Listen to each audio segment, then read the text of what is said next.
Hi all welcome back to my channel. Morning 5 o'clockலாம் எனக்கு day start ஆயிடுச்சுங்க. ஏன்னா ஹஸ்பண்டுக்கும் ஷவன் குட்டிக்கும் வந்து லஞ்ச் அண்டு பிரேக்ஃபாஸ்ட்டும் தான் ப்ரிப்பேர் பண்ணிகிட்ருக்கேன்.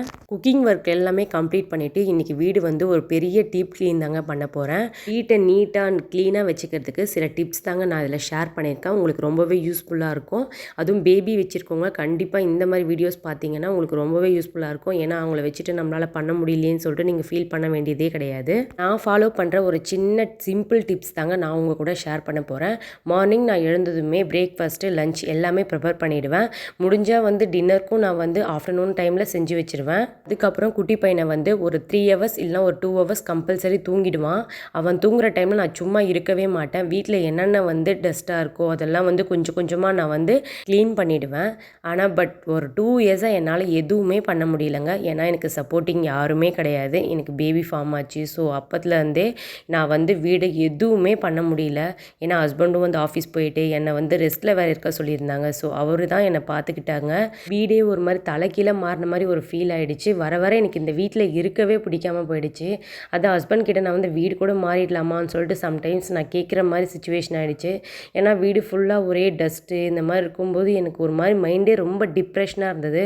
அந்த டைமில் தான் ஹஸ்பண்ட் என்ன சொன்னாங்க, சார் நம்ம ஃபுல்லாக வந்து ரீவொர்க் பண்ணிடலாம் அப்படின்னு சொல்லிட்டு ஹஸ்பண்ட் வந்து சொல்லிட்டாங்க. அதனால் என்னால் முடிஞ்ச கொஞ்சம் ஒர்க் மட்டும்தான் நான் இதில் பண்ணியிருக்கேன். மற்றதெல்லாம் வந்து இன்னும் கொஞ்சம் நிறைய ஒர்க் இருக்குது. அதில் எனக்கு மெயினானது கிச்சன் தாங்க. எனக்கு மட்டும் இல்லை, எல்லா லேடிஸ்க்கும் கிச்சன் எவ்வளோ இம்பார்ட்டன்ட் சொல்லிட்டு எல்லாருக்குமே தெரியும். அந்த இடத்த மட்டும் நம்ம சுத்தமாக வச்சுக்கிட்டோம்னா மகாலட்சுமி வந்து தங்கும்னு சொல்லிட்டு எங்கள் அம்மா சொல்லிக்கிட்டே இருப்பாங்க. என்னால் முடிகிற வரையும் நான் க்ளீன் பண்ணி வச்சுட்டு போவேங்க. இதுவும் என்னுடைய கிச்சன் ரொம்ப குட்டியாக இருக்கும். பார்த்தாலே உங்களுக்கு தெரியும். சரி, அதையும் வந்து ஹஸ்பண்ட் வந்து ரீவொர்க் பண்ணி கொடுக்குறேன் அப்படின்னு சொல்லிட்டாரு. அதுவே எனக்கு ரொம்ப ஹாப்பி ஆகிடுச்சு. நான் நிறைய விஷயம் எங்கள் அம்மா கிட்ட இருந்தாங்க ஃபாலோ பண்ண கற்றுக்கிட்டேன். அவங்க என்ன பண்ணுவாங்க, சமைச்சிக்கிட்டே மீதி இருக்கிற எல்லா ஒர்க்கும் கம்ப்ளீட் பண்ணிவிடுவாங்க. அதே மாதிரி தாங்க நானும் ஃபாலோ பண்ணிகிட்டு இருந்தேன். சமைக்கும் போதே பாத்திரத்தை வாஷ் பண்ணி எடுத்து வச்சுருவேன். அதுக்கப்புறம் பாத்திரம் எல்லாமே ஆறின பிறகு அதை எடுத்து ரேக்கில் வந்து அடுக்கிடுவேன். இப்படி தாங்க நான் ஃபாலோ பண்ணுவேன். சின்ன டிப்ஸ் தான் உங்களுக்கு ரொம்ப யூஸ்ஃபுல்லாக இருக்கும். இனிமேல் நான் அதை ஃபாலோ பண்ணலான்னு தான் நினைக்கிறேன். இப்போதைக்கு என்னால் ஃபாலோ பண்ண முடியாமல் இருந்தது. வந்து ஹவுஸ் வந்து க்ளீன் ஆகிடுச்சுன்னா கண்டிப்பாக நான் ஃபாலோ பண்ணுவேன். நிறைய அப்டேட் உங்களுக்கு கண்டிப்பாக நான் தருவேன். நெக்ஸ்ட் ஒன் என்னன்னு கேட்டிங்கன்னா, நம்ம சமைக்கும்போது அதே பாத்திரத்தை நம்ம வாஷ் பண்ணி அதே பாத்திரத்தில் சமைச்சோம்னா நிறைய பாத்திரம் சேராதுன்னு சொல்லிட்டு எங்கள் அம்மா எனக்கு சொல்லி கொடுத்துருக்காங்க. ஸோ நான் கண்டிப்பாக சொல்கிறேன், நான் அதை தாங்க ஃபாலோ பண்ணிகிட்டு இருந்தேன். வந்து இப்போ எனக்கு ஒரு 2 yearsஆக என்னால் வந்து அந்த பேக் பண்ண முடியல. ஸோ இதுக்கு மேலே பண்ணலான்னு சொல்லிட்டு தான் நான் டிசைட் பண்ணி வச்சுருந்தேன். ஒரே ஒரு டைம் கண்டிப்பாக நீங்கள் பண்ணி பாருங்கள். உங்களுக்கு அவ்வளோ ஈஸியாக இருக்கும். உங்களுக்கு பாத்திரமும் சேராது, டென்ஷனும் இருக்காது.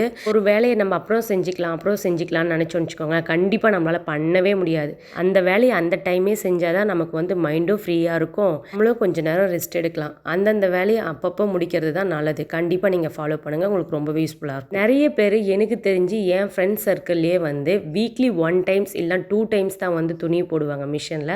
ஸோ அதெல்லாம் தேவையே கிடையாதுன்னு தான் நான் சொல்லுவேன். வீக்லி ஒரு 4 times ஆச்சு மிஷினில் துணி போடாதாங்க அந்த துணி கொஞ்சம் நல்லாயிருக்கும். ஏன் அப்படி சொல்கிறேன்னு பார்த்தீங்கன்னா, அது 1 week அப்படியே வந்து ஸ்மெல்லு வந்துடும், அந்த துணியில் வந்து பூச்சி வரும், அந்த மாதிரிலாம் ஆயிருக்கு.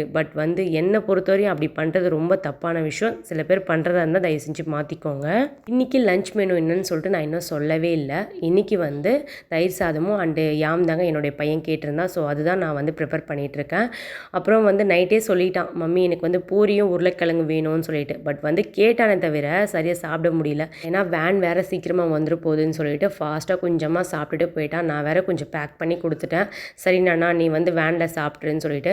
குட்டி பையன் வேறு அழுதுகிட்டே இருந்தாங்க. ரொம்ப கஷ்டமாக இருந்தது. அவனை தூக்கி வச்சுட்டே தான் நான் சமைச்சிக்கிட்டு இருந்தேன். ஹஸ்பண்ட் வந்து ஷவன் குட்டியை வந்து ரெடி பண்ணிட்டு இருந்தார். சார் வந்து அவரே ரெடி ஆக மாட்டார். நாங்கள் கஷ்டப்பட்டு ரெடி பண்ணி விடணும் அவரை. இந்த உருளைக்கிழங்கு ரெசிபி வந்து ரொம்ப சிம்பிளாகவும் செஞ்சிடலாங்க. குட்டீஸ்க்கு ரொம்ப ஹெல்ப்ஃபுல்லாக இருக்கும். என்னோட குட்டி பையனுக்கு வந்து டிஃப்ரெண்ட்டாக செஞ்சு கொடுத்தா மட்டும்தான் சாப்பிடுவான். ஏன்னா இல்லைனா வந்து அவர் மசாலா ஐட்டம் இல்லைனா சாப்பிடவே மாட்டான்.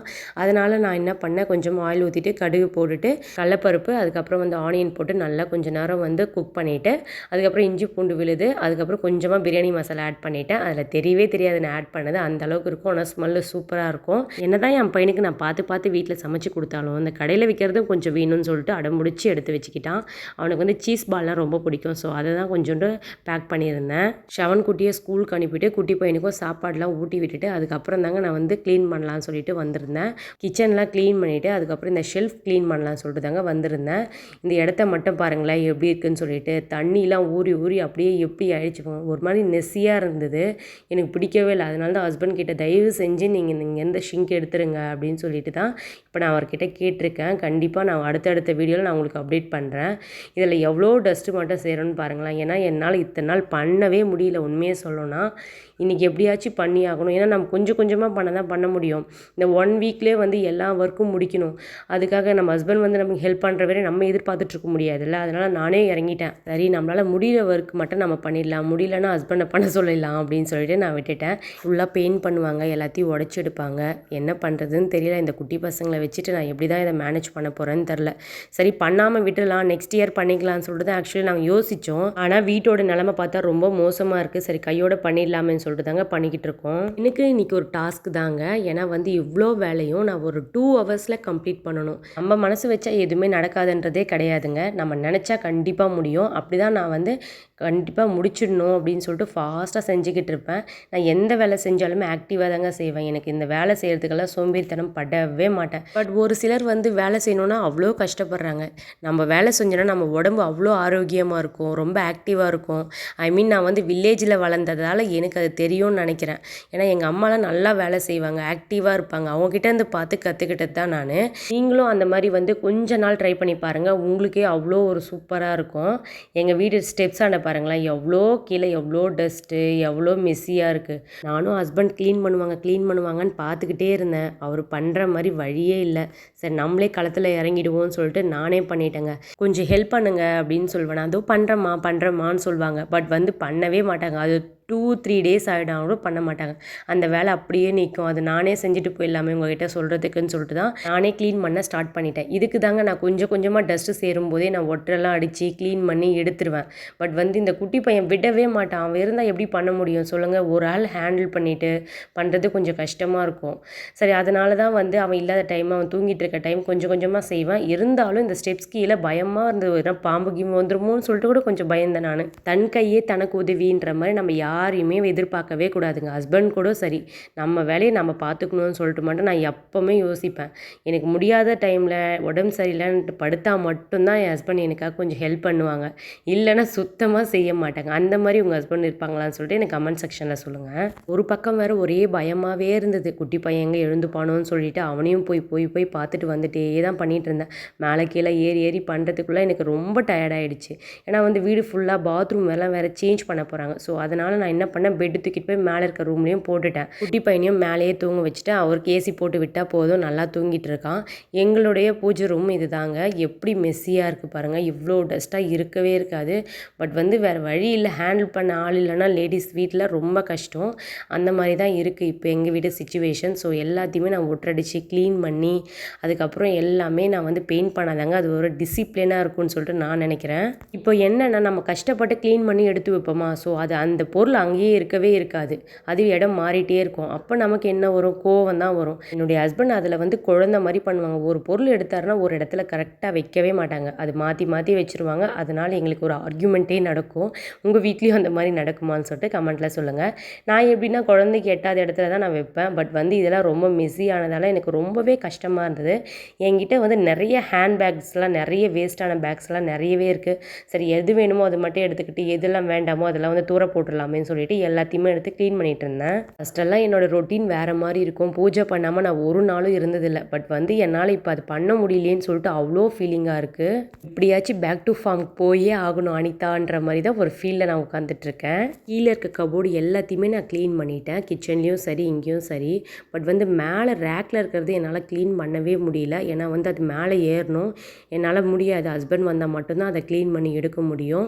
சரி அவர் வந்த பிறகு எடுத்துக்கலாமேன்னு சொல்லிட்டு வந்து கிச்சனில் இருக்கிறதும் க்ளீன் பண்ணிவிட்டு பாத்திரத்தை எல்லாத்தையுமே வாஷ் பண்ணிடலாம்னு சொல்லிட்டு பண்ணிகிட்டு இருந்தேன்.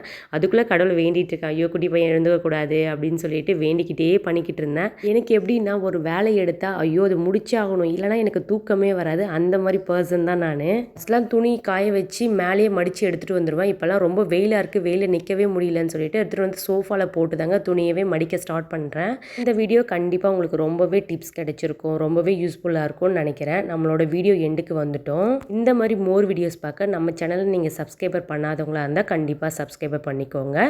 நெக்ஸ்ட் விளாகில் சூப்பர் டிப்ஸோட திரும்பவும் நான் உங்களை மீட் பண்ணுறேன். Thank you, by.